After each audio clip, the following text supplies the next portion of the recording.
Myra dreamed of getting married since high school. Her mother had a strong influence on this desire. No man ever stayed with her for more than 6 months, and that made the woman unhappy and taught her daughter that the best thing in life is a successful marriage. Myra had heard her mother's moral teaching since childhood about the importance of getting married, and that if you take care of your husband properly, you will live like a man with Christ behind your back. Being not yet an intelligent girl, she absorbed it like a sponge, so when at 19, Leo asked her to marry, the girl was over the moon. It seemed to Myra that she had reached the peak of her happiness. Leo was a little older than she was. He was 24. He met his wife to be in the park on a bench, sitting on which Myra was choking back tears and trying to wipe away paint-stained jeans. Their romance was swift and full of love, so when they announced their wedding, no one was surprised it was on the way. But one by one, Myra gave birth to 2 children and settled completely at home. Leo couldn't be happy. His wife did everything and more. Despite her fatigue, she diligently fulfilled the role of a good wife, as her mother insisted. Bill at home was always waiting for a delicious, hot dinner. The children immediately after his arrival went to bed, barely kissed my dad on the cheek, and afterwards the spouses would run to bed to indulge in comforts.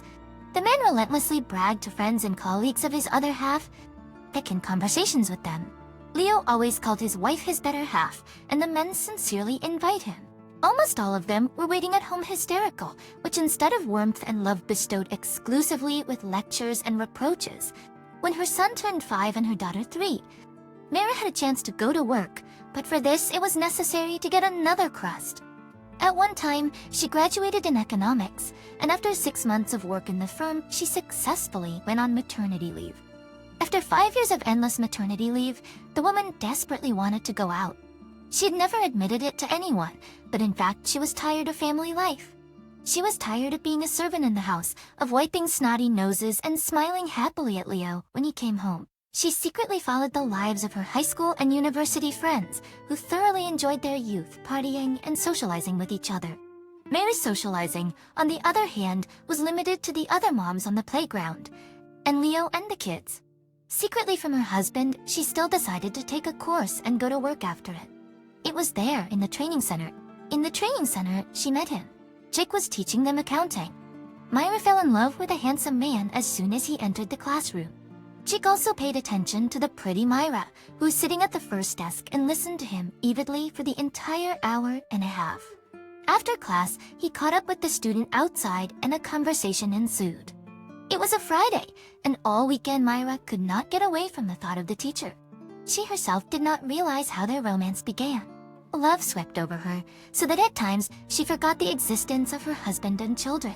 After her lover showed up, she forgot to cook dinner for the first time in years of marriage. When Leo returned home and saw nothing on the table but an empty candy cabinet, he was extremely surprised. His wife, who had actually been chatting with her lover on social media all day, referred to a terrible headache. That was the first bell. 3 weeks later, when her son got sick, Myra had to admit to her husband that she was going to school. The man was surprised and grumbled, but he accepted his wife's decision and asked his mother to help with the grandchildren. And while her mother-in-law started her and Leo's children, Paula drowned in Jake's arms. Suddenly, the changed behavior of his wife began to alarm Leo. Every now and then, Myra could not cook dinner, began to oversleep in the morning, and as a consequence, did not have time to prepare her husband for work, not to mention spousal duty. Leo forgot the last time he had touched his wife in bed. He was angry, but silent. Estimate boiled over in him. A good mood was out of the question. For the first time in their time together, Myra and Leo began to quarrel. Decisions. I forbid you to go to work, he shouted one day in the middle of a quarrel. I'm not your property, his wife parried him back. Never before had their house heard anything like that. Both of them had always judged their few friends who fought among themselves time and again. Until now, it had never occurred to them that there might be any discord between spouses. Their relationship was nauseatingly perfect. Study time was coming to an end. Jake and Myra realized that it would be much harder for them to see each other now.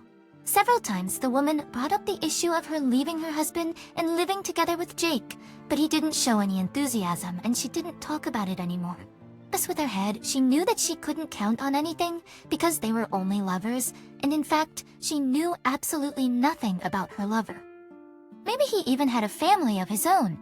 Of course, she didn't want to go back to her old life, with a husband she no longer loved. But she couldn't go anywhere from Leo either. She needed help with her children. There was no way she could raise them alone. She found out about her third pregnancy by accident and too late. Before going to work, she had a medical examination, at which the gynecologist solemnly congratulated her on the future addition to the family. Right in the chair, a woman fainted from this news. When she came to her senses and heard that the pregnancy could not be terminated, she sobbed in the corridor of the clinic for several hours. Everything frightened her in this situation, especially the fact that she was almost 100% sure that the future baby had nothing to do with her husband. For the rest of the week, the woman was tormented by the thought of having to admit her situation to both of her men. As she pondered what she should do, which one, Leo or Jake, to start confessing to, chance decided everything for her. When she came home from the hospital that day, Myra mechanically shoved the ultrasound results folder into the drawer along with all the other documents. Never before had it occurred to Leo to look there himself. Usually he always enlisted his wife's help, but after another argument, he was so angry with Myra that he didn't want to talk to her and reached into the ill-fated box himself. The first thing he saw were the ultrasound scans. He ran his eyes over the document describing the pregnancy. My husband smiled and wondered which one of the children belonged to the pictures of his daughter or son. And when he saw the date of the study, he was stunned. On stiff legs, he walked to his wife and handed her the sheet. "What is it?" he asked. Myra's eyes filled with tears. She'd never been so frightened. I'm pregnant," she mumbled. Leo suddenly smiled, picked her up, and held her tight against him. The caressing words poured out of him in torrents, and Myra continued to cry. Suddenly, a sob burst from her chest, and she cried out, "He is not yours. I do not love you." She broke free from her husband's embrace and huddled into the sofa cushions. The man slowly got to the meaning of what was said, and when finally he got it, he became angry, throwing himself at his wife but stopped in time. Myra sobbed harder than ever.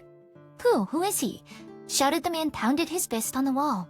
His wife told him everything. That night, Leo packed up and moved out of the apartment. Later, she told everything in Jake, but he, hearing of the situation of the mistress, pressed his lips and coldly said that the child he does not recognize. "Myra, I've a family," he tried to explain. "I have no use for your child. Get together with your husband. Visit raise it somehow." Myra was sickened by what she heard. This was something she had never imagined. Both men had left her, and her worst nightmare was beginning to come true. She was left alone, but with 3 children. The pain and resentment made her want to howl. The cheater couldn't imagine such an outcome and didn't want to accept her new life. Lou helped with the children as much as he could, but that was all Myra could count on. After the divorce, she stopped communicating with her. Even her own mother, and the woman had to pull her children by herself. Coming home after work, she collapsed with exhaustion and cried into her pillow out of helplessness. Her fleeting passion burned out all the living and family around her, leaving her alone in the ashes of a once happy life. Share in the comments what you think about this situation and the behavior of the characters.